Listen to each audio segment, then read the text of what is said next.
Hello, dear viewers. Assalamu alaikum. Welcome to my new channel. I am GM Tawfiq with you. How are you? Hope that you are all by the grace of Almighty Allah.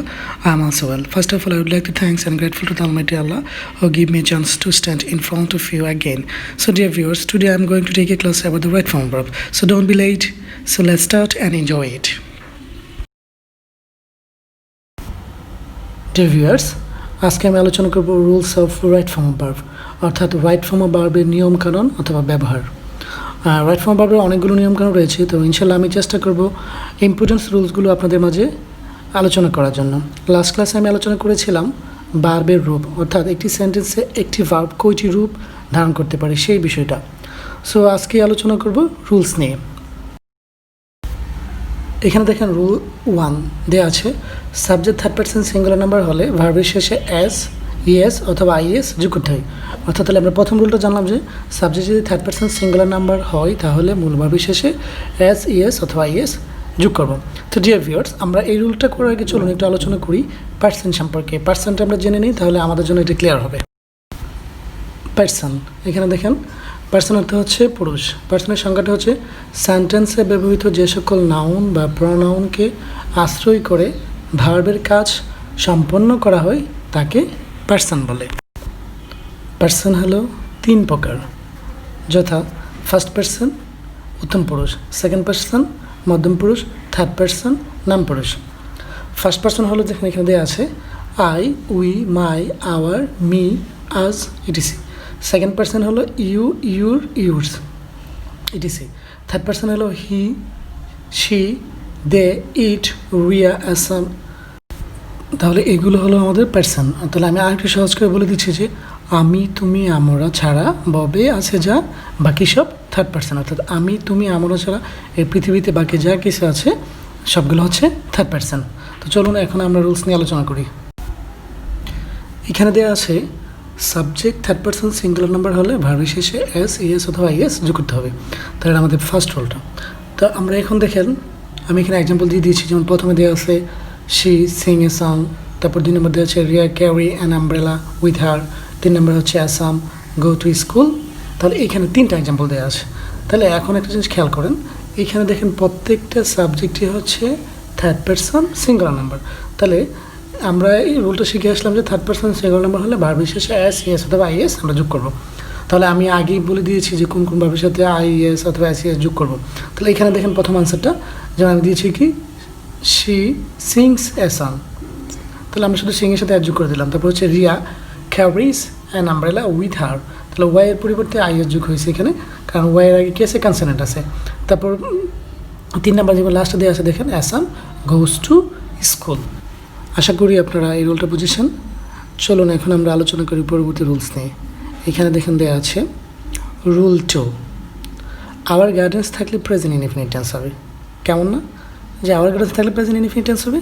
আসলে তাই না, একটু খেয়াল করুন। আপনাদের বোঝানোর জন্য আমি একটু টেকনিকে একটা জিনিস দিয়েছি। যেমন দেখেন উ ফর অফেন আর অকেশনালি, ইউ ফর ইউজুয়ালি, আর for regularly, J for generally, F for always, R for regularly, D for daily, E for everyday, N for normally, and S for sometimes. তাহলে যে viewers, যদি কোনো সেন্টেন্সের মধ্যে এই অ্যাডভার্বগুলো থাকে তাহলে সেটা অবশ্যই হবে কি প্রেজেন্ট ইনডিফিনিট টেন্স। তাহলে আমি আমার টেন্স ক্লাসে বলে দিয়েছি যে প্রেজেন্ট ইনডিফিনিট টেন্স কীভাবে করতে হবে। সো আপনারা টেন্সের ক্লাসটা দেখলে অবশ্যই বুঝতে পারবেন। তাহলে চলুন এখন আমরা কিছু এক্সাম্পল নিয়ে আলোচনা করি। এখন খেয়াল করুন example 1, mother always read the holy Quran. 3 নম্বর দেওয়া আছে শি অফেন কাম হেয়ার। 3 নম্বর দেওয়া আছে a good student learn his lesson regularly.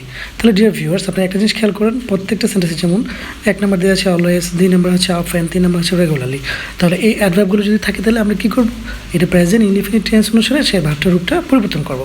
তাহলে এখন আমরা দেখেন আনসারটা করতে যাই। তাহলে প্রথম আনসারটা হচ্ছে কি mother always reads the holy কোরআন।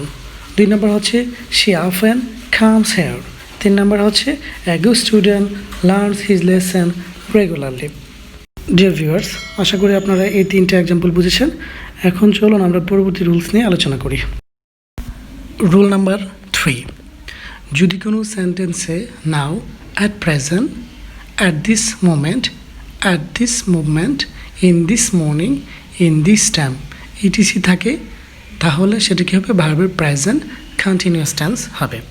তাহলে ডিয়ার ভিউয়ার্স, এখন চলুন আমরা একটু এক্সাম্পল নিয়ে আলোচনা করি। এখানে দেখুন দেওয়া আছে 1 নম্বরে, Riya speak English now, they play football at this movement.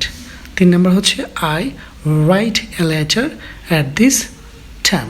তাহলে একটা জিনিস খেয়াল করেন, এই যে প্রত্যেকটা সেন্টেন্স প্রথমে দেওয়া আছে নাও, 2 নম্বর দেওয়া আছে অ্যাট দিস মোমেন্ট, 3 নম্বরে দেওয়া আছে কি অ্যাট দিস টাইম। তাহলে ডিয়ার ভিউয়ার্স, উপরোক্ত এই শব্দগুলো যদি কোনো সেন্টেন্সের মধ্যে থাকে তাহলে সেটা কী হবে, প্রেজেন্ট কন্টিনিউয়াস টেন্স করতে হবে। তাহলে এখন চলুন দেখুন আমরা প্রথম 1 নম্বর আনসারটা লিখি, Riya is speaking English now. তারপর 2 নম্বর হচ্ছে কি, they are playing football at this movement. 3 নম্বর হচ্ছে I am writing a letter in this time. তাহলে ডিয়ার ভিউয়ার্স, আশা করি আপনারা এই 3টে এক্সাম্পল বুঝতে পারছেন। এখন চলুন আলোচনা করি পরবর্তী রুল নিয়ে। তাহলে এখানে একটু খেয়াল করেন, দেখুন দেওয়া আছে রুল নাম্বার 4, দেওয়া আছে কি আর্লি জেটু। আসলে আর্লি জেটু কি, আর্লি অর্থ তাড়াতাড়ি, আর জেটু মানে জেটু, তাই না?